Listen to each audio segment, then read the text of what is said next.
시대를 살면서 선조들이 뿜어낸 피와 땀방울은 그 나라와 민족이 살아온 과거의 흔적인 동시에 미래를 열어주는 생명의 숨결입니다.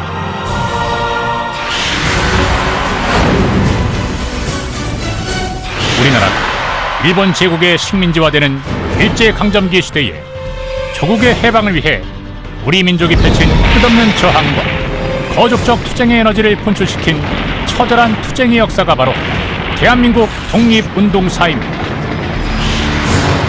일제의 강점과 모진 수탈 속에서도 자주 독립에 대한 민족의 열망은 파라산처럼 타올랐으며 조국의 독립을 위해 모든 것을 다 바친 애국 선열들은 총칼로 무장한 일본군과 경찰 앞에 맨몸으로 의연히 저항했습니다.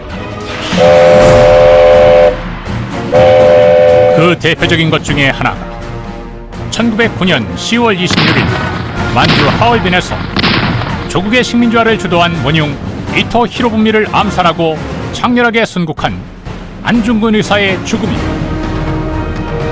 또 1932년 4월 29일 상하이 홍포공원에서 일본 천황의 생일기념식장에 폭탄을 투척해 일본 주요 고관들을 살해한 뒤 총살당한 윤봉길 의사의 고귀한 죽음이 바로 그것입니다. 1910년 8월 22일 치욕적인 한일 합방으로 인해 대한민국이 주권을 상실하게 되자 대한의 아들, 딸들은 독립군을 일으켜 일제에 대항했습니다.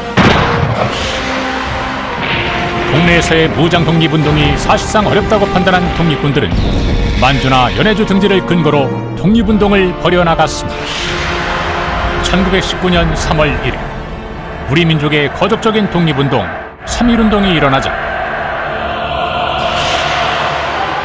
이에 힘입어 민족해방운동가들은 1919년 4월 중국 상하이에서 대한민국 임시정부를 발족시켰고 이와 함께 독립군들은 더욱 결사적으로 민족해방운동을 펼쳐나갔습니다. 1945년 8월 15일 일본의 패전으로 인해 이 땅은 해방을 맞게 되었고 이와 함께 조선의 독립운동은 막을 내리게 되었습니다. 그러나 대한민국의 광복은 외세의 힘에 의한 것만이 아니라 우리 민족의 끈질긴 민족해방운동의 의지가 있었기 때문이었습니다.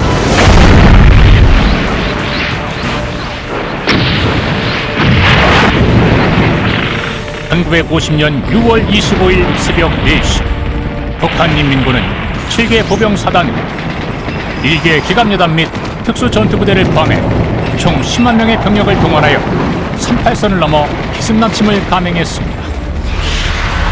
1950년 6월 25일 이날은 나라가 해방되고 남북으로 각각 갈려 출범한 지 채 몇 년도 안 된 신생 대한민국과 그 국민들로서는 너무도 가혹한 악몽의 순간이었습니다.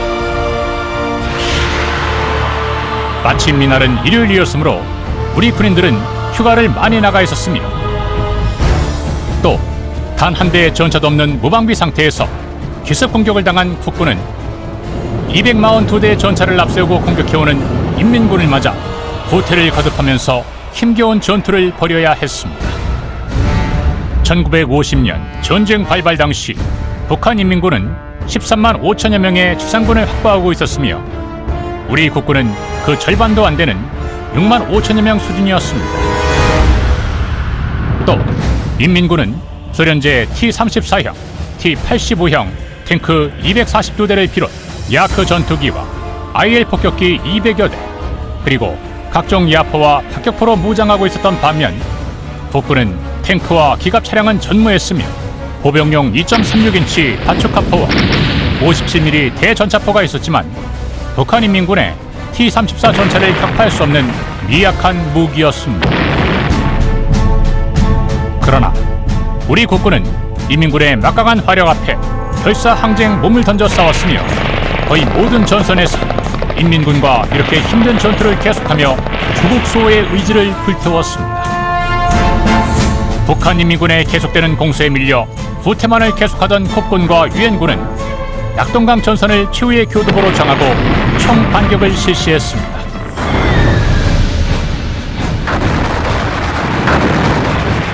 동족 상잔 한국 전쟁에는 미국을 비롯 영국, 프랑스, 터키 등 16개국의 유엔 회원국이 유엔군을 조직하여 한국전에 참전했습니다. 맥어더 사령관이 지휘하는 유엔군과 국군은 9월 15일 인천 상륙작전에 성공함으로써 서울을 빼앗긴 지 3개월 만인 9월 28일 서울을 되찾았습니다.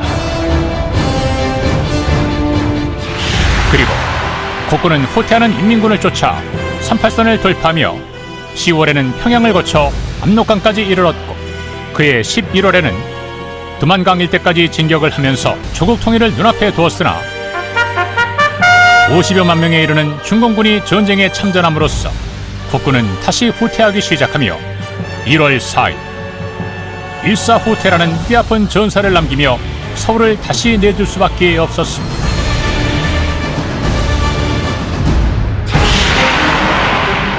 처절한 전투를 벌이며 천안까지 밀려갔던 아군은 병력과 장비를 재정비하여 반격함으로써 다시 서울을 되찾을 수 있었으나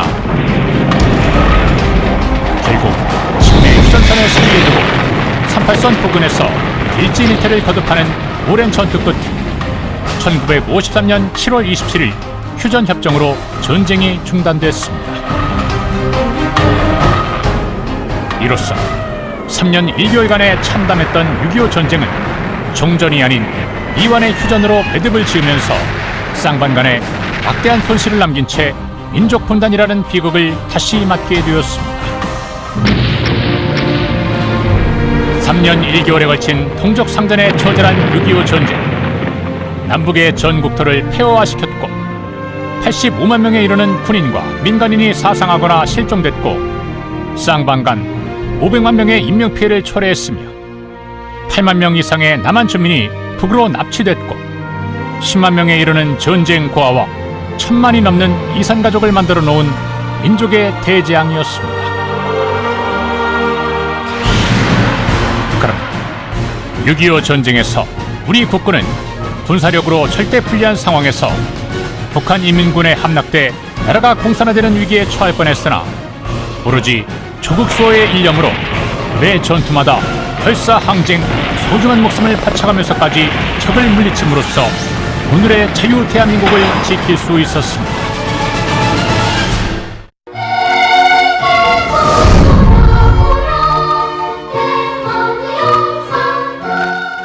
과거 냉전시대 때 미국을 비롯한 자유민주주의와 소련을 위시한 공산주의와의 패권 다툼 속에서 세계 자유민주주의를 수호하기 위해 대한민국 국군은 역사상 첫 해외 파병인 월남전에 참가했습니다.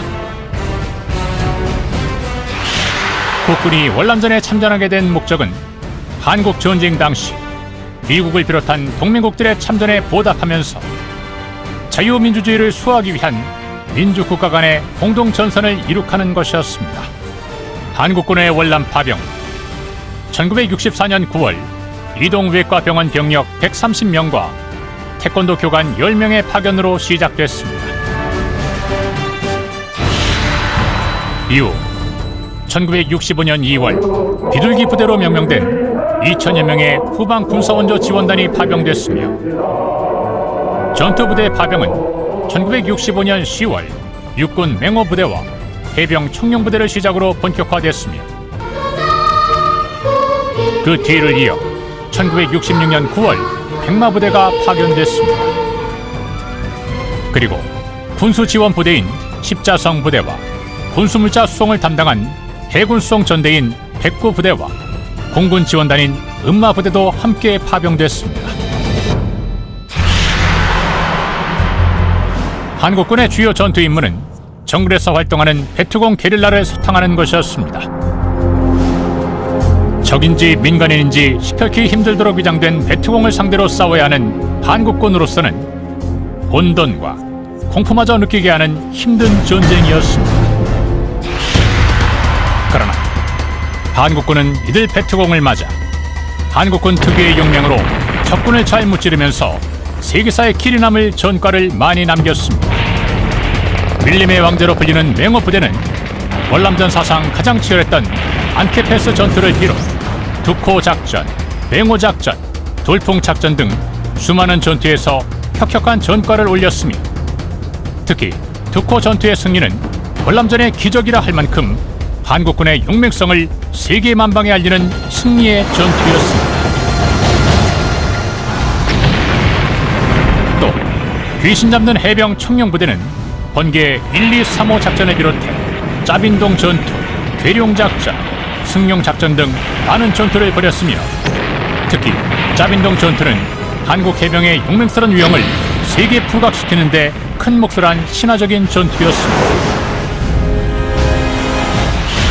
그리고 우리 대한민국의 또 하나의 자랑인 백마부대는 오작교 작전을 비롯해 홍길동 작전, 박쥐 작전, 도깨비 작전 등 전사의 길이 빛낼 많은 전과를 올리며 따이한 한국군의 명예를 만방에 과시하면서 천하무적 백마부대의 전설을 남겼습니다. 이렇게 치열하면서도 지루한 월남전은 8년 8개월간 계속되었고 한국군은 베트남 전쟁 기간 총 32만여 명에 이르는 병력이 참전했으며 이들 중 5천여 명이란 우리의 귀한 생명이 전사했으며 1만 명이 넘는 전상자와 2만 명이 넘는 고엽제 환자를 내야 하는 혹독한 대가를 치르며 전쟁을 끝내야 했습니다. 그러나 월남 참전 약 9년간 우리 국군이 미국으로부터 받은 대외 근로수당 2억 4천만 달러 중 83%인 1억 9,500만 달러가 국내로 송금됐으며 한국 기업은 월남전 특수로 수출과 군납 용역 및 건설 용역 등으로 막대한 외화를 벌어들임으로써 산업발전에 중추적 역할을 하게 된 경부고속도로 건설, 각종 경제개발, 한국군 현대화 등 조국 근대화에 박차를 가하는 계기가 이루어졌습니다. 실제 월남전 참전 기간 동안 우리나라는 1인당 GNP는 4배나 올랐으며 국민 총생산은 11배, 수출액은 37배 증가했습니다. 실로 세계가 놀란 한강의 기적은 이때부터라 할 수 있습니다. 조국의 독립을 위해 몸을 바친 애국 선열들과 6.25 전쟁과 월남전에 참여해 피 흘려 싸운 국군 용사들 그리고 조국을 위해 싸우다가 부상을 당해 평생을 고통과 어려움 속에서 살아야 하는 상위 군경 용사들과 그 가족들 이들이 흘린 고귀한 피와 희생이 있었기에 오늘의 대한민국으로 우뚝 설 수 있게 되었습니다. 이제 이 같은 공력에 힘입어 우리는 86 아시안게임과 인류 평화의 제전인 88올림픽을 이 땅에서 개최할 수 있었습니다. 지구촌 최대의 빅 이벤트인 월드컵을 유치하여 국운 상승의 기회를 맞으면서 세계 경제지표 10위권대 진입이란 놀라운 도약을 이루게 되었습니다. 결코 잊어서는 안 될 선조들의 고귀한 피와 땀방 그 위에 후세들의 값진 땀방울이 더해지면서 우리의 조국 대한민국은 영원할 것입니다. 감사합니다.